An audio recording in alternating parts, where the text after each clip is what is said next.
As circunstâncias dos nossos filhos são outras, né? E para tentar ajudar a gente a entender um pouco como lidar com isso, é que a gente conversa agora com o psiquiatra Daniel Barros, que é sempre um prazer tê-lo por aqui. Muito bom dia. Daniel, conta um pouco para a gente, doutor, qual que é a orientação, a recomendação que o senhor dá para os pais que perceberem que o jovem ou a criança está sendo vítima de bullying, tem muito temor ali. Eu, como mãe, por exemplo, teria um receio de ser invasiva, de saber o limite certo, de até onde ir para não constranger a criança. Como que a gente dosa essa abordagem inicial? Você percebeu, teu filho está sofrendo bullying ou tem alguma informação. Como abordar, como fazer esse primeiro contato sem que a criança se feche? Bem-vindo. Bom dia, gente. Bom dia, Clarice. Bom dia, Pedro. Sempre um prazer estar aqui para a gente conversar. Eu vou tomar a liberdade aqui, Clarice, de voltar um passinho. Eu acho que tem um passinho atrás. A gente já fala sobre o pai e a mãe que perceberam a situação, mas talvez antes de a situação acontecer, é bom, é possível, é útil que a gente tenha esse assunto em casa, que a gente converse com as crianças sobre o que é o bullying.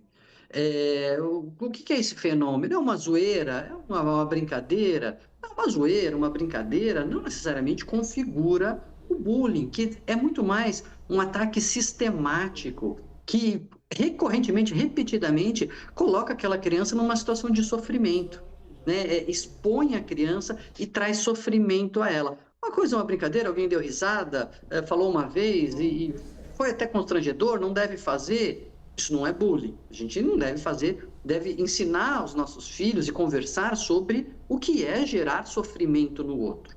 Agora, se isso sistematicamente está acontecendo, isso é errado. Isso é errado do ponto de vista humano. Isso é errado de você ver alguém sofrendo. Isso é errado. Isso, inclusive, é crime, como o Pedro colocou bem no levantamento dele. Então, por que isso é importante? A gente já introduziu o assunto, a gente já falou que é bullying, a gente já falou que não pode, a gente já falou que isso é intolerável, né? Assim, alguém que se compraz, que se alegra com o sofrimento do outro, que tem como hobby fazer o outro sofrer, puxa, isso não pode acontecer. Aí o assunto está introduzido.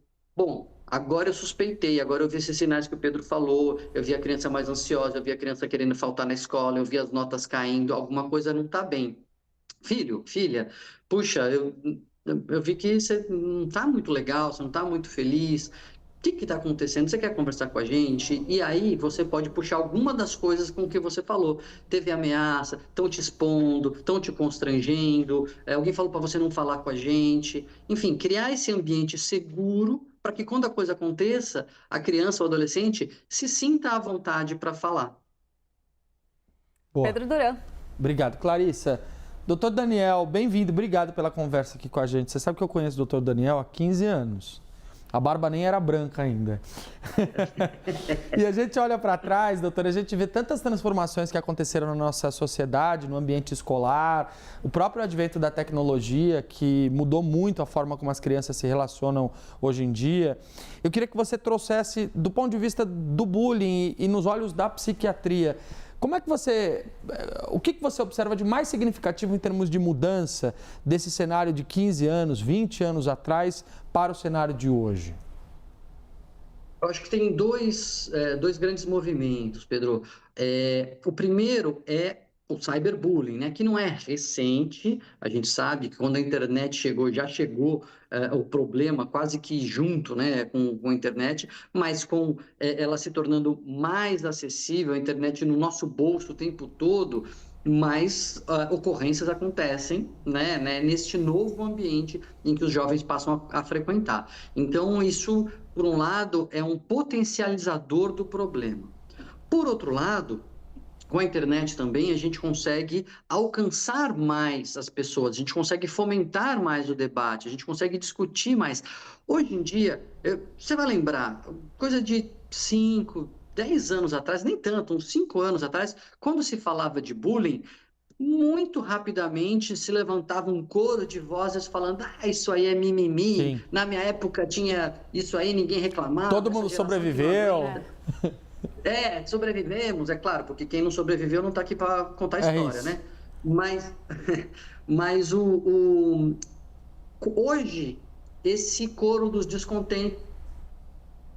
Tivemos um probleminha aqui no sinal do Dr. Daniel Barros. Vamos ver se a gente consegue reconectar. Enquanto isso, a gente pode ir aprofundando um pouquinho aqui a respeito desse tema que a gente estava tratando. A gente olha com muito cuidado como pais ali para a questão da internet, né? O fato de as crianças, os jovens terem acesso ao celular, muitas vezes o tempo todo atrapalha. A gente tem a tecnologia aí ajudando por um lado, mas criando alguma turbulência por outro. Temos o Dr. Daniel Barros de volta. Bem-vindo de volta, Daniel. Pode continuar, por favor.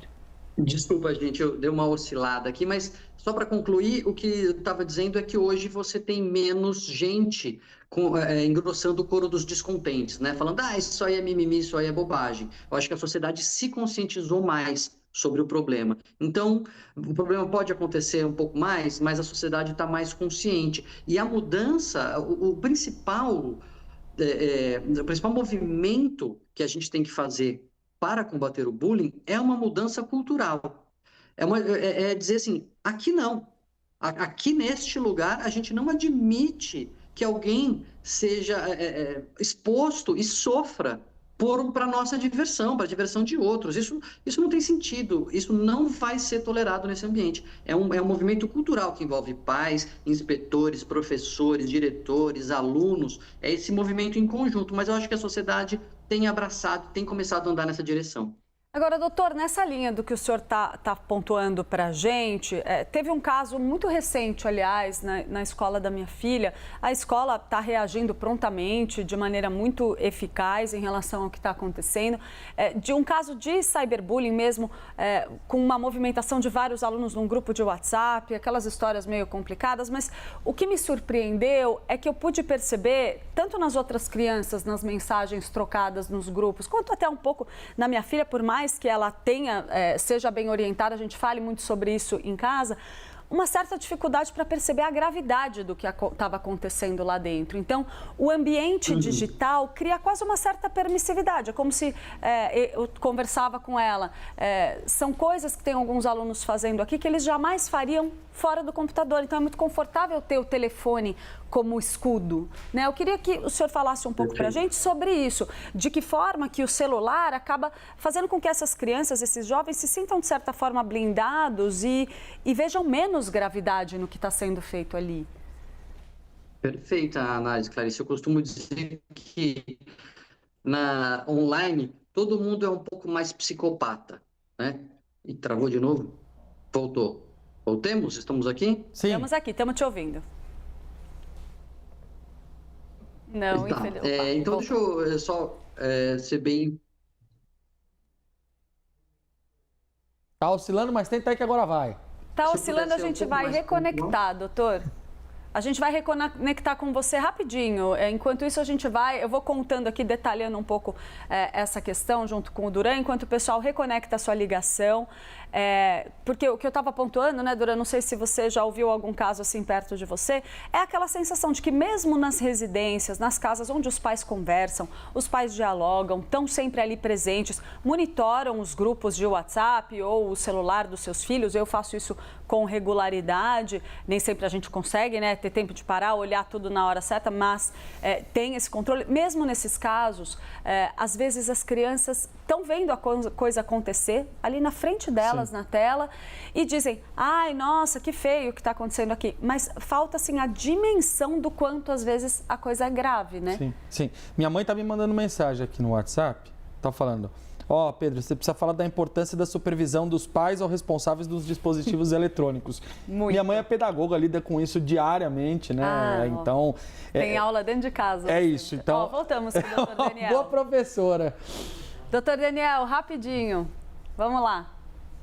Vamos lá. Então, eu só estava dizendo, concordando com você, Clarice, que na internet a gente não tem o retorno imediato de ver a pessoa sofrendo, né? Você não vê a consequência daquela fala, você não vê a cara da pessoa sofrendo, e mesmo que ela dê um retorno de sofrimento, vem depois. Então, isso torna o ambiente mais frio para quem está falando, mas isso não diminui o impacto para quem está sofrendo. Então, é preciso, sim, dessa supervisão, como vocês estavam dizendo, evitar que os filhos fiquem sozinhos com o celular no quarto, isolados, e também, gente, nós usarmos menos celular na presença dos nossos filhos, né? A única forma de ensinar alguma coisa é pelo exemplo. A gente está junto, vamos deixar o celular de lado.